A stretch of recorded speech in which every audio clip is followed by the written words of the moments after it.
नमस्कार, मैं हूं रवि रंजन। आप देख रहे हैं लाइव बिहार। लाइव बिहार पर हर रोज एक वरिष्ठ पत्रकार के साथ एक खास मुद्दे पर बातचीत करने के लिए हम हर रोज हाजिर होते हैं। तो आज ही हम हाजिर हैं एक खास मुद्दे के साथ। हमारे साथ हैं वरिष्ठ पत्रकार भोलानाथ जी। भोलानाथ जी से हम बातचीत करने जा रहे हैं कि बिहार में तेजस्वी यादव की ताजपोशी को लेकर जदयू के कद्दावर नेता पूर्व राष्ट्रीय अध्यक्ष ललन सिंह ने एक बड़ा बयान दिया है। ललन सिंह ने कहा है कि तेजस्वी यादव जो सपना देख रहे हैं वो सपना देखते ही रह जाएंगे, उनकी ताजपोशी कभी नहीं होने वाली है। उधर राष्ट्रीय जनता दल के प्रवक्ता चितरंजन गगन ने कहा है कि ललन सिंह खुद डिप्टी सीएम बनना चाहते थे और तेजस्वी यादव को सीएम बनाना चाहते थे, लेकिन उनकी नहीं चली तो अब वो अनर्गल आलाप कर रहे हैं। तो क्या तेजस्वी यादव जो सपना देख रहे हैं वो सपना ही रह जाएगा? क्या चितरंजन गगन जो कह रहे हैं उसमें कितनी सच्चाई है? इन सब विषयों पर बातचीत करने के लिए हमारे साथ हैं वरिष्ठ पत्रकार भोलानाथ जी। आपका बहुत स्वागत है। सबसे पहले तो ये जो ललन सिंह बोल रहे हैं तेजस्वी यादव सपना जो देख रहे हैं वो सपना ही रह जाएगा, आपको लगता है कि तेजस्वी यादव की ताजपोशी नहीं हो पाएगी? देखिए रविंद्र जी, सबसे बड़ी बात है कि जैसे एक कलाकारों का घराना हुआ करता है, पहले कई नामचीन घराने थे कलाकारों को जिनको उस घराने के से ही पहचान मिलती थी, पहचाना जाता था। वैसे ही अब कुछ सियासी घराने भी उभर कर आए हैं। उस सियासी घराने में पटना में लालू का एक जो घराना है, वो बहुत ही फेमस है और सब लोग उसको लालू प्रसाद यादव बोलने की जरूरत नहीं है, सिर्फ लालू घराना बोल दीजिए, आप सब लोग जान जाएंगे कि उनके घराने में कौन कौन लोग सियासी क्षेत्र से जुड़े हुए हैं। बेटी मीसा भारती सांसद हैं, बेटा तेज प्रताप यादव विधायक हैं, माँ राबड़ी देवी विधान पार्षद हैं, तेजस्वी यादव भी विधायक हैं। और लालू यादव चूँकि विभिन्न मामलों में सजायाफ्ता होने के कारण चुनाव नहीं लड़ सकते हैं, नहीं तो वो भी कुछ न कुछ किसी न किसी सदन में रहते, जनप्रतिनिधि रहते, संसद में रहते या विधानसभा में रहते, विधान परिषद में रहते। तो ये एक बात है कि लालू यादव चीफ मिनिस्टर रह चुके हैं और लंबे समय तक मुख्यमंत्री रहे हैं, पूरे देश में विदेश में चर्चित चेहरा रहे हैं। उनके बाद फिर जब उनको चारा घोटाले में जेल जाना पड़ा तो उन्होंने राबड़ी यादव को मुख्यमंत्री बनाया। तो वो घराना चल रहा है, लालू यादव के बाद राबड़ी देवी के बाद पास आया। बेटी मीसा भारती को सांसद बना दिए, बेटा को विधायक बना दिए। तो अब जो है तेजस्वी यादव जो हैं, जो कि उनके थोड़े मतलब बोलने चालने में, समझदारी में, विवेक में एक अच्छा जानकारी रखते हैं, अनुभव रखते हैं, एक अच्छे माहौल में पढ़े लिखे हैं, तो उनको लालू यादव ने जब नीतीश के साथ मिल करके महागठबंधन की सरकार बनाई 15 में, तो वो एक शर्त के हिसाब से वो डील था कि भाई तेजस्वी प्रसाद यादव बिहार के उप मुख्यमंत्री होंगे। और फिर जब जब भाजपा के साथ गए, सरकार हट गई इनकी, लेकिन जब फिर ये लालू प्रसाद यादव और नीतीश कुमार यादव की पार्टी मिली, राजद और जदयू, तो फिर सरकार बनी जो महागठबंधन की, तो उसमें तेजस्वी यादव फिर डिप्टी सीएम बने। अब आप बताइए कि अगर कोई आदमी डिप्टी सीएम बन चुका है तो वो मंत्री बनना चाहेगा क्या? अब उसका अगला स्टेप क्या है? जो भी अपडेट होगा, अपग्रेडेशन होगा, वो मुख्यमंत्री में ही होगा। और वो जान रहे हैं कि अगर जो है महागठबंधन को 2025 के बिहार विधानसभा चुनाव में जीत का सेहरा हासिल होता है, तो अगर कोई चेहरा मुख्यमंत्री पद का जब सबसे प्रबल दावेदार होगा वो तेजस्वी प्रसाद यादव ही हों। लालू यादव पहले भी ये बात कह चुके हैं कि, और नीतीश कुमार भी खुद जब अभी हाल तक तो महागठबंधन की सरकार थी, तो वो खुद बोलते रहे हैं, बार बार मंच से बोलते रहे हैं कि अब यही बिहार के भविष्य हैं, इन्हीं को बिहार संभालना है, आगे सब यही करेंगे। तो ऐसे में तेजस्वी प्रसाद यादव की अगर महत्वाकांक्षा कुलांचे मार रही है कि उनको मुख्यमंत्री ही बनना है अब, या वो बन सकते हैं, तो इसमें कोई अतिशयोक्ति नहीं है। वो साथ में जो बयान जो आया है तेजस्वी यादव का, उसमें वो ये भी कहते दिख रहे हैं कि अगर एनडीए का चेहरा 2025 के बिहार विधानसभा चुनाव में मुख्यमंत्री नीतीश कुमार रहते हैं तो इंडिया गठबंधन को जीत से कोई रोक नहीं सकता। तो अगर इंडिया गठबंधन बिहार में जीतता है तो आखिर आप या कोई भी समझ सकता है कि उसके चेहरा तेजस्वी यादव होंगे। थोड़ा सा मैं इसमें ऐड कर दूं और कि ऐसे में तेजस्वी यादव का ये बयान जो है सत्तारूढ़ दल में एक बेचैनी या खलबली पैदा कर गया है कि अगर ये ऐसा कर रहे हैं तो यही तो चेहरा है, तो बनेगा कौन, यही बनेगा, ये बात वो भी समझ रहे हैं। इसीलिए ललन सिंह जो कि ये जदयू के कद्दावर नेता हैं, उनका बयान सामने आता है कि वो सब स्वप्न देख रहे हैं, उनका स्वप्न कभी पूरा होने वाला नहीं है। ठीक है, लेकिन अब जैसे कि ललन सिंह जो हैं आप जानते हैं कि पद से हटे हैं, जदयू में राष्ट्रीय अध्यक्ष थे। नीतीश कुमार जी ने आनंद फानंद कार्यकारिणी की बैठक बुला करके, राज्य परिषद की बैठक बुला करके और खुद राष्ट्रीय अध्यक्ष बने। संजय कुमार झा को कार्यकारी अध्यक्ष बनाए, ललन सिंह को हटा करके, ललन सिंह को राष्ट्रीय अध्यक्ष के पद से हटा करके। अब ऐसे में थोड़ा सा ललन सिंह का जो बयान आया है उसकी भी पृष्ठभूमि समझ लिया जाए। उस समय एक बात आ रही थी कि नीतीश कुमार को ललन सिंह को आनंद फानंद में हटाने की जरूरत क्या थी। ये मैं पुष्टि नहीं करता, लेकिन सियासी गलियारे में ये बात काफी चर्चा में था, काफी तैर रहा था कि ललन सिंह ने कुछ ऐसा किया है जिसकी वजह से नीतीश कुमार को अचानक ये फैसला लेना पड़ा है कि उनको राष्ट्रीय अध्यक्ष पद से। ये था कि ललन सिंह जदयू को उसमें वो करने जा रहे हैं। ये बात आई थी कि ललन सिंह जदयू को अलविदा करके और राजद के साथ हाथ मिलाने वाले हैं। इसी बात को जब आप देखेंगे कि जो चितरंजन गगन का जो बयान आया है जो काउंटर में, तो वो बयान वही है कि जब ललन सिंह को राष्ट्रीय अध्यक्ष के पद से हटाया गया था तो वो गए थे तेजस्वी प्रसाद यादव, लालू प्रसाद यादव से एक बार बात किए थे। ये पुष्टि नहीं हो रहा, लेकिन ये बात चर्चा में उस समय भी थी कि ये गए हैं कि अगर इनको कोई मौका मिलता है, स्कोप मिलता है तो डिप्टी सीएम भी बनने के लिए तैयार हैं, क्योंकि राष्ट्रीय अध्यक्ष से हटने के बाद वो कहीं ना कहीं अपने आप को अपमानित महसूस कर रहे थे।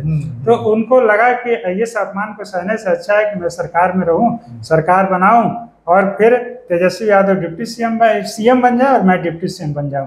इसमें थोड़ा सा एक अंदर एक अगर आप पूरे परिप्रेक्ष्य को देखें तो इसका मतलब साफ है। अगर चितरंजन गगन के बयान में 5-10% भी सच्चाई है कि ऐसा ललन सिंह ने किया था, तो इसका साफ अर्थ है कि ललन सिंह उस समय जदयू को तोड़ने वाले थे बिना टूटे हुए। और तेजस्वी के साथ आपको क्या लगता है, ये सच्चाई है कि ललन सिंह जदयू को तोड़ के और डिप्टी सीएम बनने की कोशिश कर रहे हैं? देखिए, जैसे अगर देखिए पॉलिटिक्स में ये बातें कोई खुलेआम नहीं बोलता है। अगर ये बात सफल हो जाता है उनका प्लान तो ये बोल सकते थे, लेकिन अगर ये बात आई तो कहा जाता है, एक दर्शन शास्त्र में एक सिद्धांत है कि जहाँ धुआं होगा वहाँ आग जरूर होगी। अब बिना आग के धुआं हो नहीं सकता है, धुआं का एग्जिस्टेंस ही आग पर निर्भर है।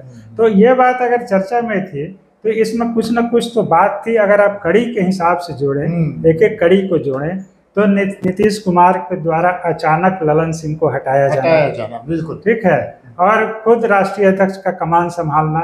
तो ये था कि एक बात पहले से चल रही थी कि ललन सिंह लालू यादव के संपर्क में हैं और जदयू को तोड़ करके और उनके साथ मिलकर के सरकार बनाना चाह रहे हैं। अगर आप उस दरमियान ललन सिंह के बयानों पर गौर करें तो जिस तरह से वो प्रधानमंत्री नरेंद्र मोदी पर हमलावर थे, वो और अमित शाह पर हमलावर थे, वो अपने आप में कई बातों का खुलासा करता है कि इतने सियासी दुश्मनी अलग चीज़ है, विवाद अलग चीज़ है, मतभेद अलग चीज़ है, लेकिन इस तरह इस पराकाष्ठा पर जाकर के बयान देना, सीधे प्रधानमंत्री पर व्यक्तिगत रूप से हमला करना, अमित शाह पर हमला करना, तो ये दिखाता है कि कहीं ना कहीं एक ट्रैक को चेंज कर रहे थे, जिसकी भनक लगते ही नीतीश कुमार ने अपना निर्णय लिया और अध्यक्ष बने खुद और इनको अध्यक्ष पद से हटाया। अब इसके बाद की चीजें हम लोग अभी चर्चा करें। हाँ, लेकिन एक तो ललन सिंह आजकल जो उनका तेवर है तो वो बिल्कुल खिलाफ है, नरेंद्र मोदी के पक्ष में बहुत बातें कर रहे हैं, अमित शाह के पक्ष में बातें कर रहे हैं। अभी वक्फ बोर्ड के बिल पर वो जबरदस्त तरीके से सरकार का समर्थन करते हुए दिखे, तो लगता है कि ललन सिंह एनडीए छोड़कर या फिर इस तरह का कोई वो कर सकते हैं एक बार फिर। देखिए, ये अब बिल्कुल अब इसमें कोई ये ऐसी बात नहीं है कि अब वो फिर से तेजस्वी प्रसाद यादव को सपोर्ट करेंगे या बनाएंगे, उनको मुख्यमंत्री बनाने का कोई प्रयास करेंगे, क्योंकि वो समझ गए हैं कि जिस तरह से प्रधानमंत्री नरेंद्र मोदी केंद्रीय गृह मंत्री अमित शाह के खिलाफ बयान दे चुके हैं। अब उसमें फिर अगर कुछ इधर उधर करेंगे तो कहीं ना कहीं अब वो उस केंद्र सरकार में मंत्री भी हैं और केंद्र सरकार में मंत्री हैं और प्रधानमंत्री नरेंद्र मोदी ने उनको महत्वपूर्ण विभाग की जिम्मेदारी दे से रखी है। 2-3 बड़ी प्रमुख कमेटियों में उनको रखा है, नीति आयोग इस सब में रखा है। तो अब ऐसा नहीं है कि अब उनको जो सम्मान वहाँ है वो किसी डिप्टी सीएम से बड़ा सम्मान वहाँ मिला हुआ है। तो क्यों जाएंगे फिर? और प्रधानमंत्री नरेंद्र मोदी भी अब जान रहे हैं कि अगर जदयू में कोई दूसरा चेहरा उभरेगा तो या जिस चेहरे से हम लाभ ले सकते हैं वो ललन सिंह का ही चेहरा है। अब मैं थोड़ा सा चीजों को इस रूप में बता रहा हूँ कि ललन सिंह लालू यादव के खिलाफ चारा घोटाला वाले मामले को सामने उजागर करने में वो एक बड़ी भूमिका निभाए थे। ये बात प्रधानमंत्री नरेंद्र मोदी और भाजपा वाले भी जानते हैं कि ये एक ऐसे शख्स हैं जो जरूरत पड़ने पर लालू यादव को भी मात दे सकते हैं और नीतीश कुमार को भी तो ये एक स्ट्रेटजी है जो आप देखेंगे। सबको आश्चर्य हो रहा है कि जिस तरह से प्रधानमंत्री नरेंद्र मोदी भाजपा नेतृत्व उनको तवज्जो दे रहा है, महत्व दे रहा है, तो उसमें कहीं ना कहीं कोई बात चल रही है। तो लेकिन ऐसा इसलिए मैं कह रहा हूं कि अभी ऐसा बिल्कुल नहीं लग रहा है कि ललन सिंह जो है एनडीए छोड़ करके तेजस्वी यादव को या लालू यादव को सपोर्ट कर एक तरह से नीतीश कुमार को घेरने की पूरी तैयारी हुई है। और जो भाजपा से ही गए थे जदयू में, संजय झा को कार्यकारी अध्यक्ष बनाया गया है, संजय झा दिल्ली में है, ललन सिंह को प्रधानमंत्री बहुत तरजीह दे रहे हैं। तो नीतीश कुमार अब चाहकर भी चाहेंगे तो पलटी मारना तो मुश्किल होगा। देखिए आपको याद होगा कि हम लोग जो पिछले डिस्कशन में ये चर्चा किए थे कि संजय कुमार झा को जो पार्टी का कार्यकारी अध्यक्ष बनाया गया है तो उनके सामने एक चुनौती है अपने समकक्षों को साथ लेकर चलने की, अपने सीनियर्स को से तालमेल बनाने की। सीनियर्स में विजेंद्र प्रसाद यादव, ललन सिंह जैसे लोग हैं, समकक्ष में ये अशोक चौधरी, ये सब विजय कुमार चौधरी, ये सब लोग हैं। तो इनके साथ एक चुनौती तो है कि अब ये इनको कैसे तालमेल बना के चलना है। दूसरी तरफ अब ललन सिंह जो हैं उनको वो तवज्जो नहीं है। तो इस तरह से अगर देखा जाए तो पार्टी में नीतीश कुमार के स्तर पर संजय झा को तवज्जो है, लेकिन उस हिसाब से ललन सिंह अब केंद्र की सरकार में है तो भाजपा की नज़र में वो एक बड़ा तवज्जो पा रहे हैं, ज़्यादा पावरफुल महसूस कर रहे हैं। तो अब भविष्य में अब एक चीज़ और भी देखिए कि हाल के कुछ घटनाक्रमों पर आप गौर कीजिए। कई अखबारों ने इस पर अपने अपने अलग अलग अंदाज में रिपोर्ट भी, एनालिसिस भी प्रकाशित किए कि नीतीश कुमार का जो स्वास्थ्य है वो कितना ठीक है। इस पर भी हम लोग चर्चा किए हैं यहीं पर।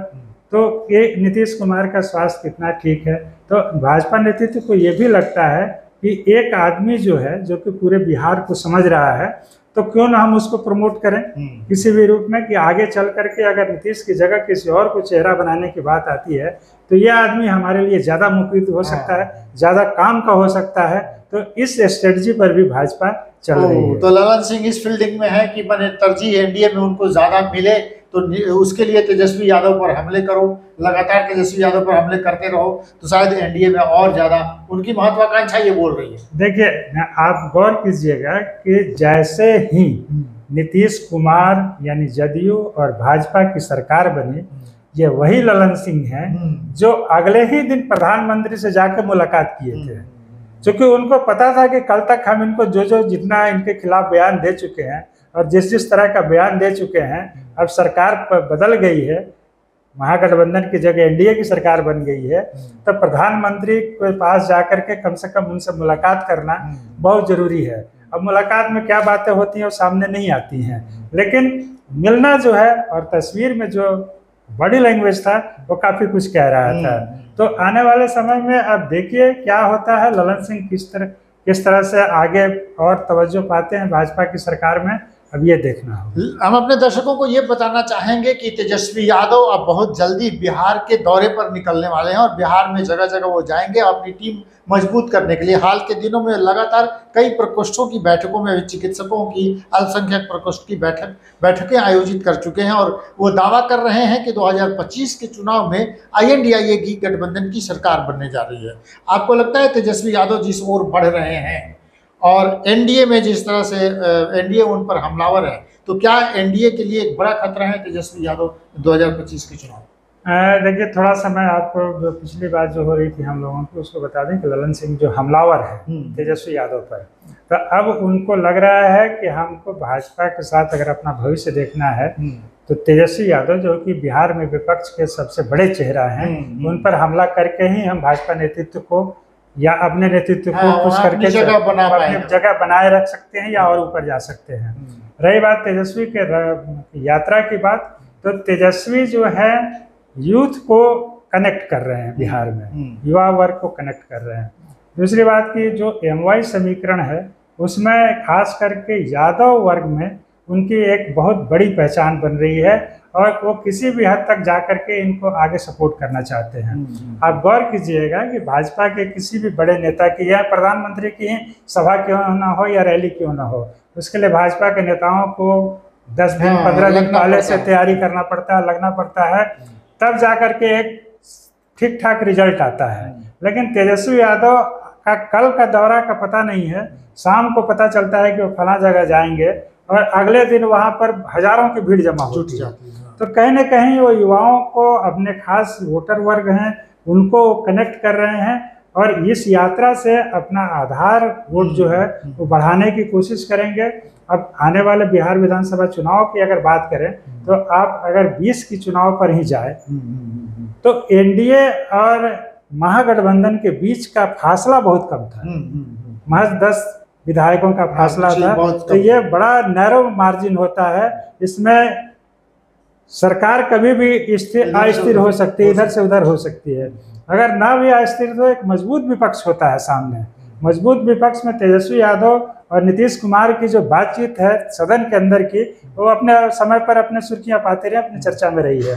तो ये है कि अगर तेजस्वी यादव अपनी रथ यात्रा के माध्यम से इंडिया यानी बिहार में जो महागठबंधन है उसका आधार बढ़ा सकते हैं तो एक बड़ी बात होगी। अभी पिछला लोकसभा चुनाव हमारे सामने है जिसमें तेजस्वी यादव अकेले अपने दम पर एक अच्छा डेंट मारे थे। अगर 10 सीटों में माने तो 9 सीट महागठबंधन को मिला था, तो वो भी एक कम बड़ी सफलता नहीं थी।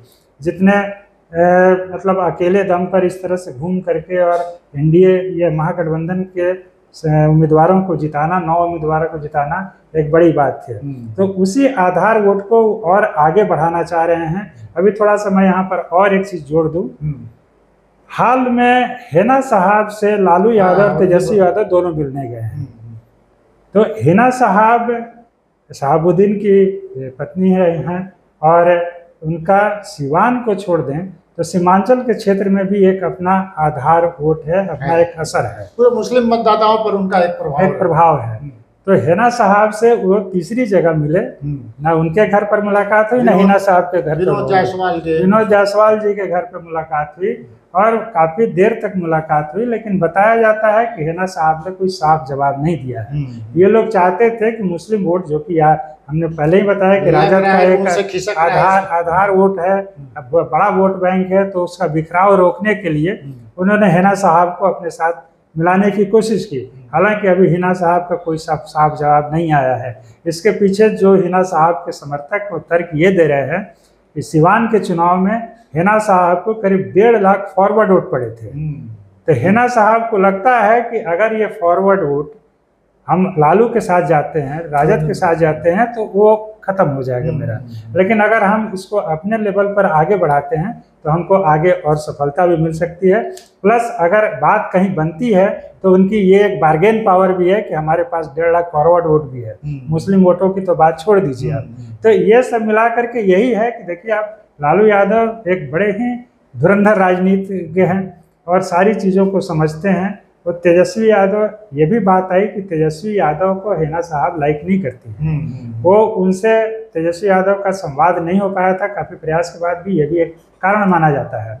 तो यही वजह था कि लालू यादव तेजस्वी यादव को खुद लेकर के गए उनके पास कि मिलिए। तो कहीं ना कहीं ये बात है कि महागठबंधन, जिसका कि प्रमुख दल राजद है, वो प्रयास कर रहा है कि 2025 के बिहार विधानसभा चुनाव में वोटों का बिखराव रोक करके और एनडीए के लिए एक सशक्त, एक मजबूत चुनौती पैदा करना और पार्टी को मतलब महागठबंधन को जीत का सेहरा पहनाना है। तो चलिए, ये थी बातचीत हमारी भोलानाथ जी से। वरिष्ठ पत्रकार भोलानाथ जी कह रहे हैं कि तेजस्वी यादव जिस तरह से आगे बढ़ रहे हैं वो एनडीए के लिए एक बड़ी चुनौती बनकर सामने आए हैं। उधर ललन सिंह की महत्वाकांक्षा भी बहुत तेजी से ऊपर बढ़ रही है, ऊपर चढ़ रही है। तो ललन सिंह क्या कुछ करामात कर पाएंगे तेजस्वी यादव को रोकने के लिए, और तेजस्वी यादव एनडीए के लिए कितनी बड़ी चुनौती बन पाएंगे, इस पर हमारी नजर रहेगी। देखते रहिए लाइव बिहार। हमारी ये बातचीत आपको कैसी लगी हमें जरूर बताइए, अपने कमेंट बॉक्स में कमेंट लिखकर हमें जानकारी दीजिए कि हमारी ये बातचीत आपको कैसी लगी। और इस तरह की और बातचीत देखने के लिए हर रोज देखते रहिए लाइव बिहार, जुड़े रहिए लाइव बिहार के साथ। नमस्कार।